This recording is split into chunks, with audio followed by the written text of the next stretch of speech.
I'm sick and tired of every couple of months the subject comes up of barbers, our pricing, respect of the craft, service in the community, how we're supposed to be moving and acting, but nobody ever tries to dictate any other trade like that.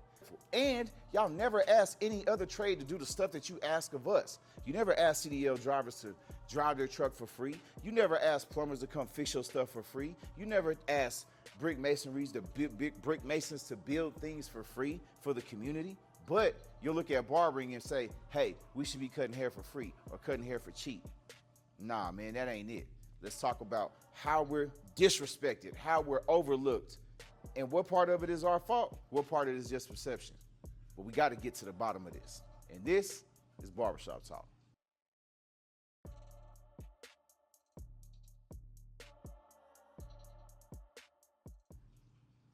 So, the other day I'm watching a podcast that I watched called Grits and Eggs. Shout out to Deontay Cal, man. I love his content. You know, always really uplifting the black community, talking to us, holding us accountable, but at the same time, giving us the game on what to do and how to deal with things in a unique perspective, right? But he went on this rant where he started talking about service industry. And he was talking about how people in the service industry sometimes tend to forget we're in the service industry, which I can agree barbers are here lately getting into this big ego thing. But he brought us up in the context of we should be serving the community. We should be doing free this or free that or back to school. Or first of all, most barbers do some sort of back to school event.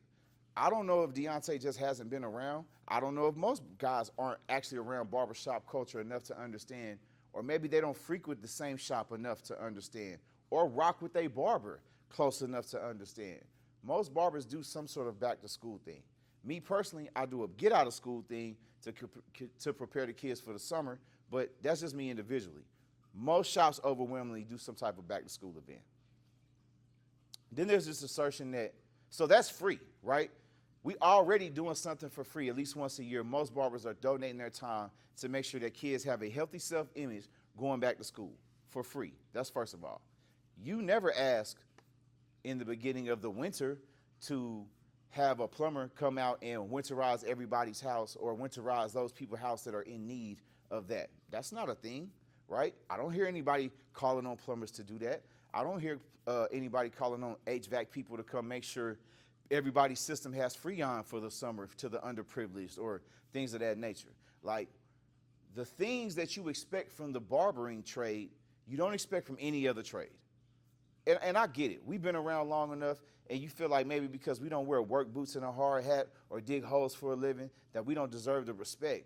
But once you really think about how deeply ingrained into you that we are, I don't see how you're lacking the respect.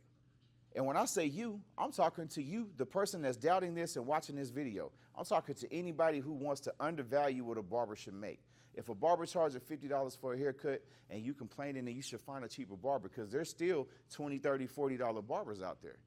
My point is, nobody, I ain't gonna say nobody, but for the most part, most people do not think of themselves when they picture themselves, right? When an individual pictures themselves and thinks of themselves, their self-image, most of them are with a haircut.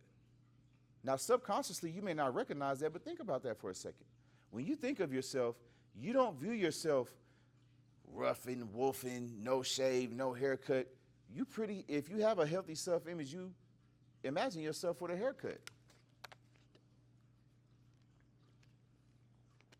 Which means we're part of your subconscious self-image. We help you achieve who you think you are.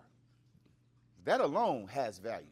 But let's also talk about the fact that you won't go do anything important in society without a haircut. If you do, you're not really comfortable with it. You're not trying to go get a job interview so you can provide for your family. You want a haircut, right?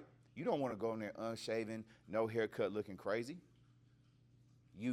Before you even have a family, when you're meeting the woman to have a family or the man to have a family with, you want a haircut, right?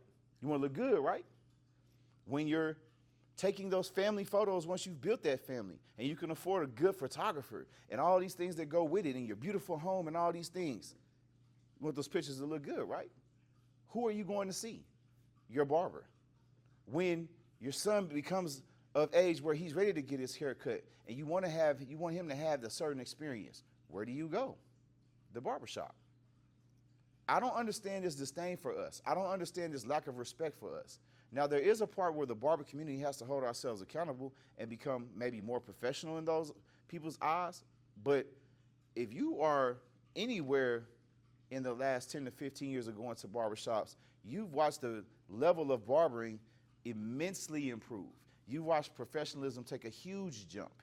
You've watched people go from just being piled in the shop to having appointments to having specialty type of haircuts, services, facials. They come with shampoos and styling and all things now, right?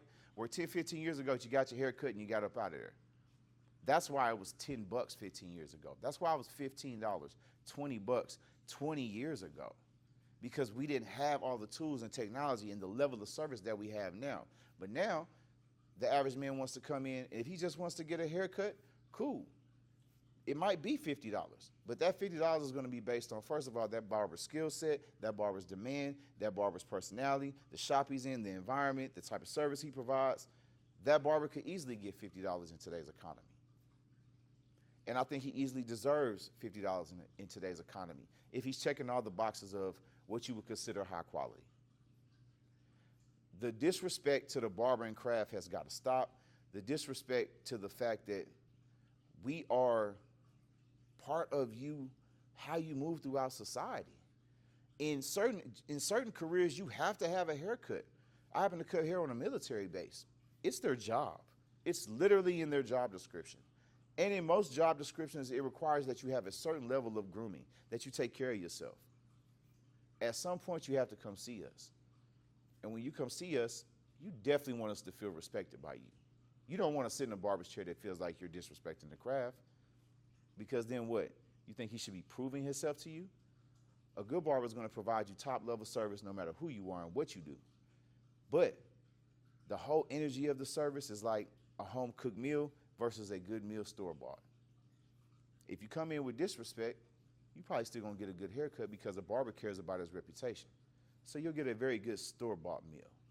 But if you show some respect to your barber, that home cooking that he going to whip up for that cut, them conversations, that empowerment, that encouragement, all the things that come into a fire service when you leave that shop that have your confidence on 10, that's what you'll get every time from your barber.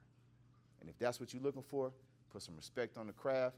And when you hear people disrespecting it, speak up.